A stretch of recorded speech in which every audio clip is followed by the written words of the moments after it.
علیہ وسلم کی بارگاہ میں درود و سلام پڑھتے ہیں۔ کیوں کہ یہ ایک ایسا عمل ہے جس کے ادا کرنے سے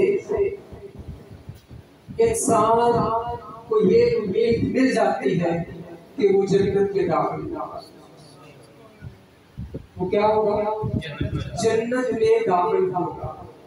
اور یہ چیز کی یہ خوشخبری بھی ملتی ہے کہ اس کے اعمال درست ہو جاتے ہیں اور بغیر حساب و کتاب جنت میں داخل کر دیے جاتے ہیں۔ تو آئیں مل کر سب درود و سلام کا نذرانہ آقا کریم کی بارگاہ میں پیش کرتے ہیں۔ الصلاۃ والسلام علیک یا رسول اللہ، الصلاۃ والسلام علیک یا رسول اللہ، وعلی آلک وصحابک یا حبیب اللہ، وعلی آلک واصحابک یا حبیب اللہ، الصلاۃ والسلام علیک یا رسول اللہ، الصلاۃ والسلام علیک یا رسول اللہ، وعلی آلک وصحابک یا سیدی یا حبیب اللہ، وعلی آلک واصحابک یا سیدی یا حبیب اللہ۔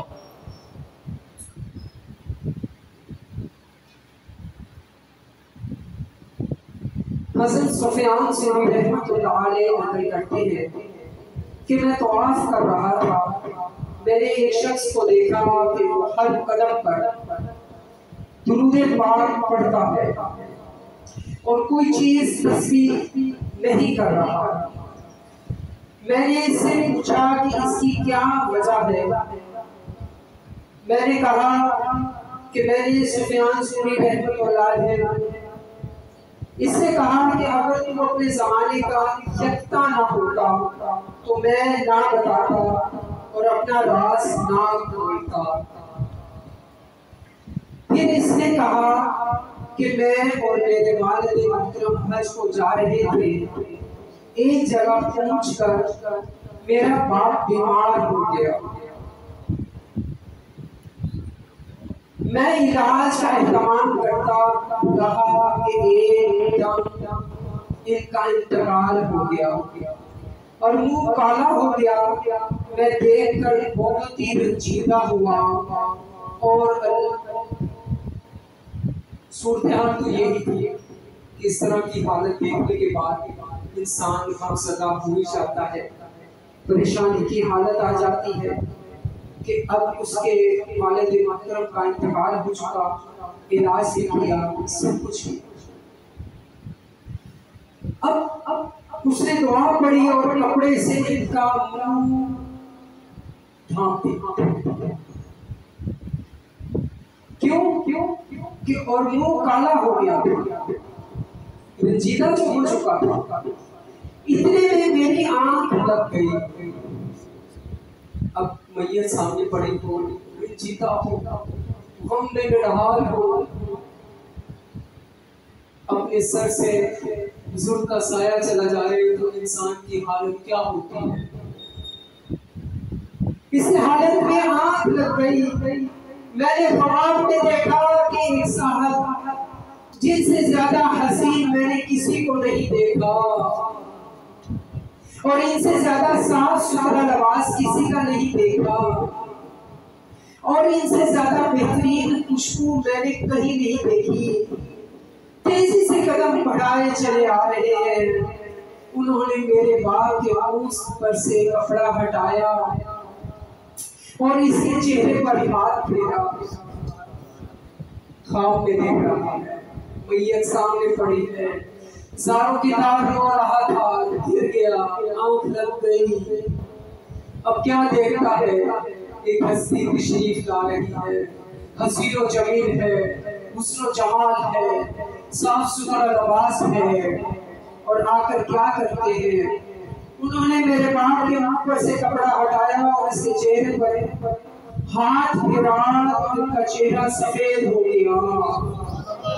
ان کا چہرہ سفید ہو گیا اور واپس جانے لگے تو میں نے جلدی سے ان کا کپڑا پکڑ لیا۔ کون ہے بھائی؟ اور میں نے کہا اللہ اللہ سبحانہ و تعالیٰ آپ پر رحم کرے۔ آپ کون ہیں؟ بتائیں تو صحیح، آپ ہیں کون کہ آپ کی وجہ سے اللہ تعالیٰ نے میرے باپ پر جو مصیبت تھی، پریشانی تھی، جو تکلیف تھی، وہ دور کر کے احسان فرمایا ہے۔ وہ کہنے لگے کہ توجہ فرمائیے گا، توجہ کیجیے۔ وہ کہنے لگے کہ تو مجھے نہیں پہچانتا، میں محمد بن عبداللہ ہوں، میں محمد بن عبداللہ ہوں صلی اللہ علیہ وسلم، میں محمد مصطفیٰ صلی اللہ علیہ وسلم مدینے کے تاجدار تشریف لائے ہیں، آقا دو جہاں تشریف لائے ہیں، اور صاحب قرآن یہ تیرا باپ بڑا گناہگار تھا، بڑا زیادار تھا، بہت گناہ کرتا تھا، لیکن مجھ پر کثرت سے درود بھیجتا تھا۔ آواز ہی آئی، کثرت سے درود بھیجتا تھا۔ جب اس پر یہ مصیبت نازل ہوئی تو میں اس کی فریاد کو پہنچا، میں اس کی فریاد کو پہنچا۔ سبحان اللہ کی آواز ہے، سبحان اللہ، میں اس کی فریاد کو پہنچا، اور میں ہر شخص کی فریاد کو پہنچتا ہوں جو مجھ پر کثرت سے درود بھیجتا۔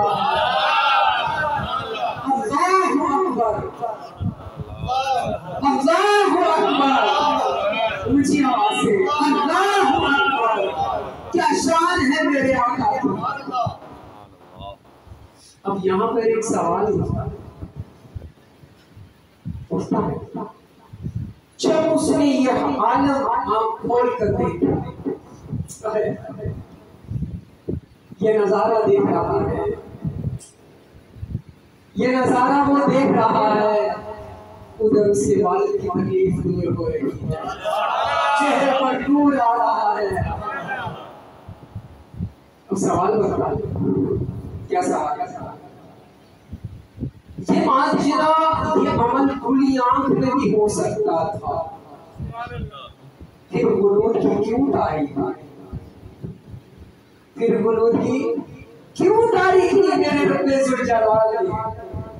کیونکہ ساری دنیا اس کی محتاج ہے، وہ جانتا ہے کہ میرے محبوب کا نور یہ برداشت نہیں کر سکتا، کہ میرے محبوب کا نور برداشت نہیں کر سکتا۔ اللہ اکبر، اللہ اکبر۔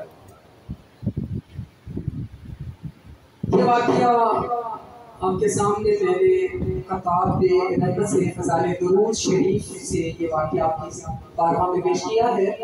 اللہ تعالیٰ ہمیں اپنی زندگی میں کثرت کے ساتھ درود و سلام پڑھنے کی توفیق عطا فرمائے، آمین۔ انشاءاللہ تعالیٰ بعد میں آپ اس کتاب کو دیکھ سکتے ہیں، انشاءاللہ نفع ہوگا۔ اب آگے الحمدللہ سے ابن ماجہ شریف ہے میرے پاس سامنے ہے، آقا کریم صلی اللہ علیہ وسلم کی بارگاہ میں درود و سلام اور اس کی فضیلت کے بعد انشاءاللہ العزیز آغاز کرتے ہیں۔ جیسا کہ آپ جانتے ہیں قریب ہے عید الاضحیٰ، قریب آ رہی ہے، قربانی وقت قریب آ رہے ہیں، تو اس میں ہمیں سب سے اہم ہے کہ اس کی فضیلت کو سیکھیں، اس کے عمل کو سیکھیں، انشاءاللہ تعالیٰ نفع ہوگا۔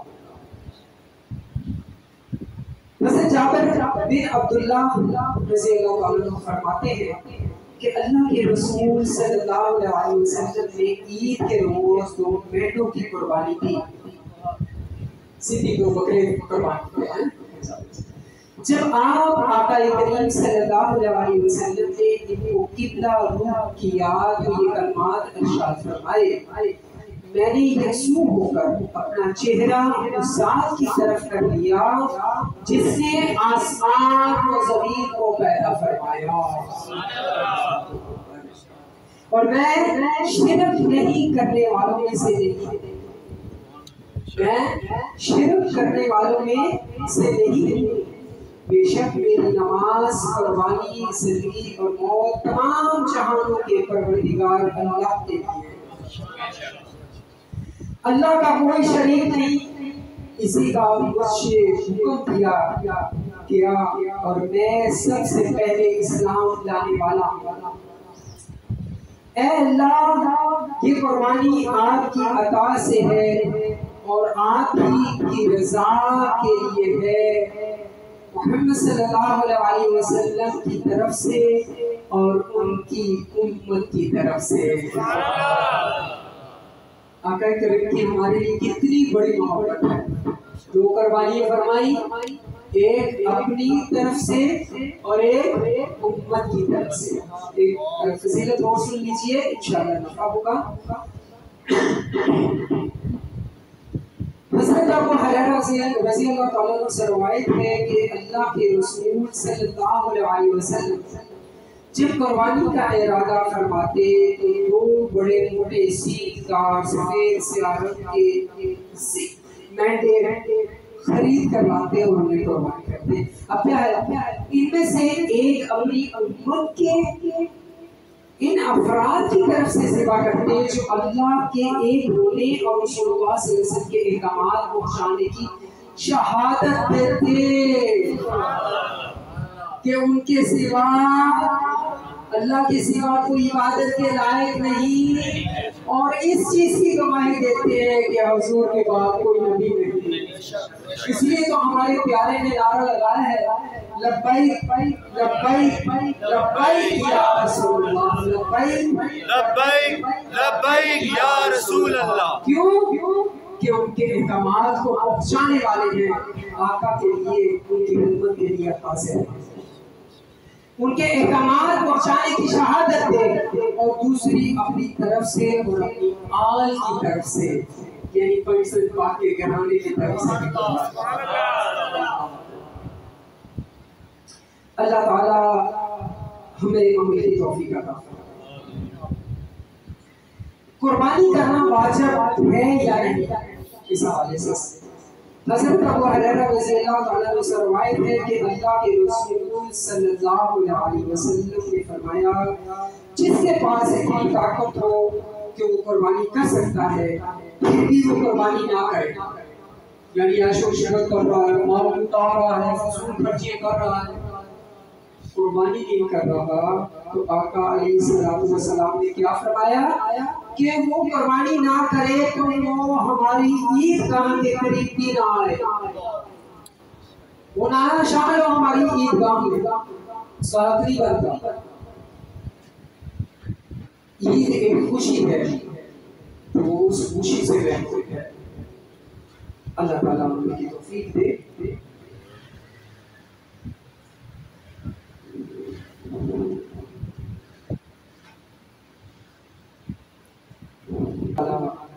اپنی رحمت اور رکھے۔ اونٹ اور گائے کتنے آدمیوں کی طرف سے کافی ہے؟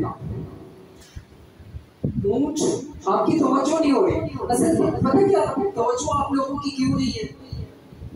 ہمیں نا عادت پڑی ہوئی ہے کس بات کی بلا، اس کی پہلے ایگزامپل میں آپ کو دے رہا ہوں، پھر آگے انشاءاللہ تعالیٰ بیان کرتے ہیں۔ ایک مثال دیتا ہوں۔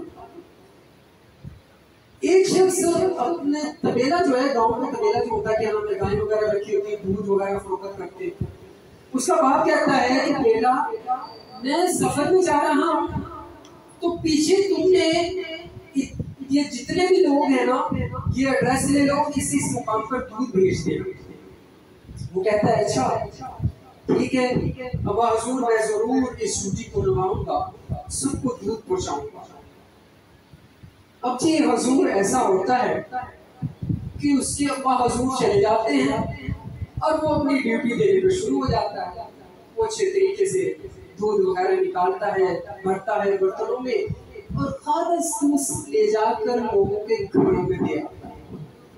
اب وہ لوگ بیمار پڑ جاتے ہیں، خالص دودھ دے کر پانی کی ملاوٹ نہیں دے رہا، دودھ دے آتا ہے، اب ان لوگوں کو دودھ جمتا نہیں نہ آگے، اس لیے تو شکایت کرتے ہیں۔ تو اس کے چند دنوں کے بعد اس کے ابا حضور حاضر ہوتے ہیں، تو وہ جو محلے والوں جن کو دودھ دینے جاتا ہے وہ لوگ شکایات لے کر اس کے گھر آ جاتے ہیں، اس کے پاس آتے ہیں کہ تیرا بیٹا جو دودھ دے کے آ رہا تھا وہ صحیح نہیں تھا، وہ ملاوٹ والا تھا، وہ صحیح نہیں تھا، وہ ملاوٹ والا تھا، اس لیے جو ہے نا آپ صحیح دے دیں۔ اس بیٹے نے کہا ابا حضور میں تو خالص دے کر آئے ہوں، ایک قطرہ پانی کا نہیں تھا۔ اس کے بیٹے نے کہا یہ پانی ڈالنے کے ملاوٹ کے عادی ہے بیٹا، یہ اصل کے عادی نہیں ہے، اور ہم پتہ ہے کون سی محفلوں کے عادی ہے، کے عادی بن چکے، اس لیے خالص حدیث ہضم نہیں ہو رہی۔ پیارے آقا علیہ السلام کی جو حدیث ہے، فرمان ہے، بغیر ملاوٹ کے پیش کی جا رہی ہے، نفس ہمارے دماغ پر سوار ہے، یہاں بیٹھے بھی ہم محفل سے باہر ہیں، یہاں بیٹھے بھی ہم محفل سے باہر ہیں۔ کیا خیال ہے؟ ایسے ہی ہے؟ اس لیے توجہ سے سنیں، انشاءاللہ نفع ہوگا، اور یہی ہماری بخشش کا ذریعہ ہے۔ اونٹ اور گائے کتنے آدمیوں کی طرف سے کافی ہے؟ حضرت ابن عباس رضی اللہ تعالیٰ عنہ فرماتی ہے، آپ کا فرمان ہے کہ آقا کریم صلی اللہ علیہ وسلم کے ہمراہ ایک سفر میں تھے کہ عید قربان یعنی عید الاضحیٰ آ گئی، تو ہم اونٹ میں سے 10 لوگ شامل ہو گئے اور گائے میں 7 افراد شریک تھے۔ اونٹ میں 10 اور گائے میں 7 افراد شریک ہوئے۔ میری بات یہ ہے، سن ابن ماجہ جلد 100 یعنی جلد نمبر 3 ہے، اور کتاب جو ہے کتاب الاضحیٰ عید الاضحیٰ کے ساتھ۔ حضرت جابر رضی اللہ عنہ فرماتے ہیں کہ ہم نے حدیبیہ میں نبی کریم صلی اللہ علیہ وسلم کے ساتھ اونٹ 7 افراد کی طرف سے، گائے بھی 7 افراد کی طرف سے قربان کی۔ یعنی دونوں حدیثوں سے یہ بات ہوتی ہے کہ اگر 7 افراد بھی شریک ہو جائیں تو قربانی ہو جائے گی، 7 افراد میں تقسیم کی جا سکتی ہے۔ اگر معاملات کچھ ایسے بن جائیں، اونٹ ہو اور اس میں 10 افراد ہی موجود ہوں تو وہ ہو جائے گا، یعنی اونٹ میں 10 اور گائے میں 7 افراد شریک ہو سکتے ہیں، اس کی ترتیب ہو سکتی ہے، اس سے کم کا پیشہ جو ہے وہ نہیں کیا جا سکتا۔ اللہ تعالیٰ ہمیں زیادہ سے زیادہ عمل کی توفیق عطا فرمائے، آمین۔ ایک اور بات خاص طور پہ نوٹ فرمائیں، ہم لوگ بہت جلدی بھی کر لیتے ہیں، ہمیں ذرا تکے کباب کھانے کا بہت شوق ہوتا ہے، کہیں ایسا نہ ہو کہ ہماری قربانی ضائع ہو جائے۔ نماز عید سے قبل قربانی ذبح کرنا منع ہے، نماز عید سے پہلے قربانی نہیں کر سکتے، یہ منع ہے۔ حضرت انس بن مالک رضی اللہ تعالیٰ عنہ سے روایت ہے کہ جو ہم قربانی کریں یعنی عید کے دن نماز عید سے قبل قربانی کا جانور ذبح کر دیا تو نبی کریم صلی اللہ علیہ وسلم نے اسے دوبارہ قربانی کرنے کا امر فرمایا، یعنی حکم فرمایا۔ جن افراد نے نماز عید سے قربانی کر دی پہلے کر دے تو آپ صلی اللہ علیہ وسلم نے حکم دیا کہ آپ دوبارہ قربانی کریں، یہ قربانی قبول نہیں ہوگی۔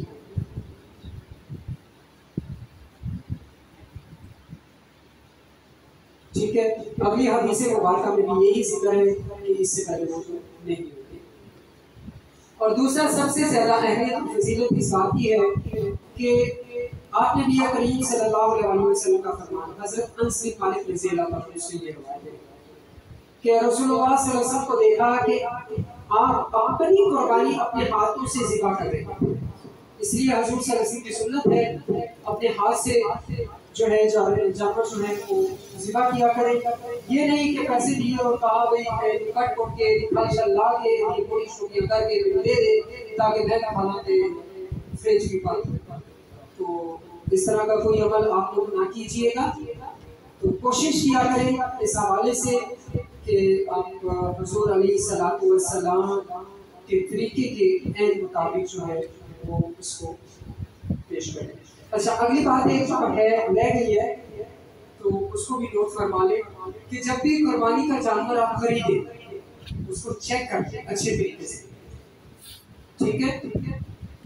اگر وہ زخمی ہے یا اسے سین وغیرہ ٹوٹ گیا، اندر کا دماغ جو ہے وہ ظاہر ہو رہا ہے، جب اس میں عیب ہے، اس کی ٹانگ نہیں ہے، ٹوٹی ہوئی ہے، کچھ بھی معاملہ، اکثر ایسا ہوتا ہے نا کہ ہم اتار رہے ہوتے ہیں تو وہ گر جاتا ہے، ہڈی اس کی ٹوٹ جاتی ہے، یا کوئی اس طرح کے معاملات ہوتے ہیں، یا خون نکل آتا ہے، زخمی ہو جاتا ہے، ٹھیک ہے، اور اس سے ہی سلامت نہیں رہتا یا اس کی حالت بگڑ جاتی ہے، تو ایسی قربانی ٹھیک نہیں ہے۔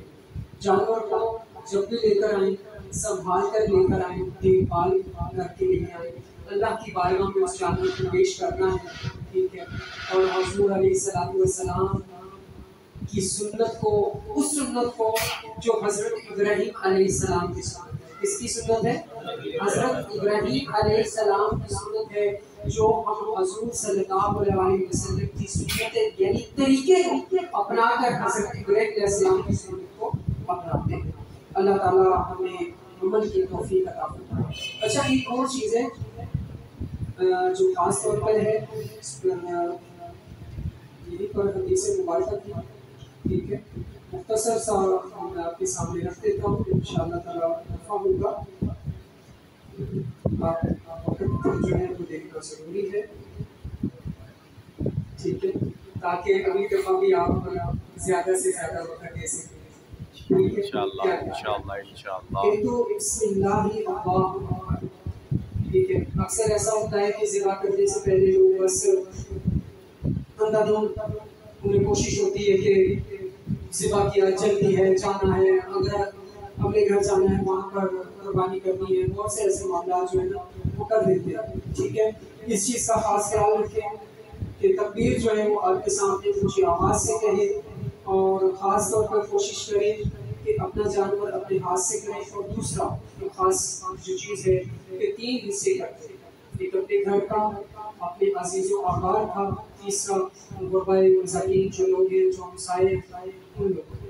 اور تیسری بات ایک اور میں عرض کرنا چاہتا ہوں، اکثر یہ کہتے ہیں کہ بھئی اسی لت کٹ کے گھر رکھ لے سی فریج تے بکرا لگڑا جو ہے پھردا پیا جنت وچ قربانی قبول کی ہوئی جلدی کھا، ایسا کچھ بھی نہیں ہے، حدیث میں موجود ہے، آقا کریم صلی اللہ علیہ وسلم کا فرمان بھی ہے، اور ایسے پہلے ہوتا بھی تھا۔ 2 واقعات آتے ہیں، ایک دفعہ آپ سے سامنے منع فرما دیا کہ رکھنا نہیں ہے، 3 دن سے زیادہ آپ قربانی اپنے پاس نہ رکھیں، ٹھیک ہے، اسے تقسیم کر دیں، جلدی سے بانٹ دیں۔ پھر صورتحال ایسی ہے کہ وقت کے ساتھ ساتھ جو ہے وہ پوزیشن ایسی بن گئی، آپ سے سامنے جو ہے اعلان بھی کیا، کیونکہ پہلے وقت میں فریج نہیں ہوا کرتی تھی تو گوشت کو رکھنا مشکل ہوتا تھا یا کچھ ایسا، تو اسے سکھا لیا جاتا تھا، خشک کر لیا جاتا تھا۔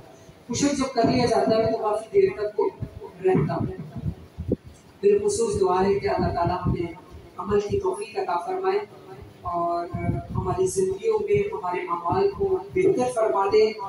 انشاءاللہ اگلی محفل پہ بھی میں آپ سب کا دیدار چاہتا ہوں، اور آپ سب سے یہ بھی چاہتا ہوں کہ آپ جو دوسرے آنے والے افراد ہیں ان کی بھی زیارت کر سکیں۔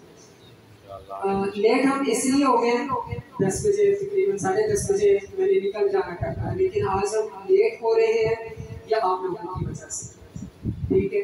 آپ سب لوگوں سے گزارش ہے کہ کوشش کریں جو مغرب سے پہلے اپنی ڈیوٹی سے آ جاتے ہیں وہ پہلی نشست میں شامل ہوں۔ دوبارہ اعلان کر لیں کیونکہ باقی نئے چہرے ابھی آئے ہیں۔ پہلی نشست کب سے ہے؟ مغرب سے عشاء، جس میں نعت کا نفل نعت ہوگی۔ اس کے بعد نماز عشاء کی یعنی اذان دی جائے گی، عشاء کی سنتیں وغیرہ جو ہے پہلی وہ ادا کی جائیں گی، پھر اس کے بعد جو ہے فضیلت بیان ہوگی، جماعت سے عشاء کی نماز پڑھی جائے گی، پھر اس کے بعد فضائل درود شریف میں سے درود شریف کے فضائل پڑھے جائیں گے، پھر وقت کے ساتھ انشاءاللہ تعالیٰ جو ہے سیاستہ کی حدیث میں سے مختصر سا درس ہوگا، پھر اس کے بعد جو ہے ہم توبہ کریں گے کہ اللہ تعالیٰ ہمارے گناہوں کو معاف فرمائے اور ذکر اور دعا، اور پھر درود و سلام۔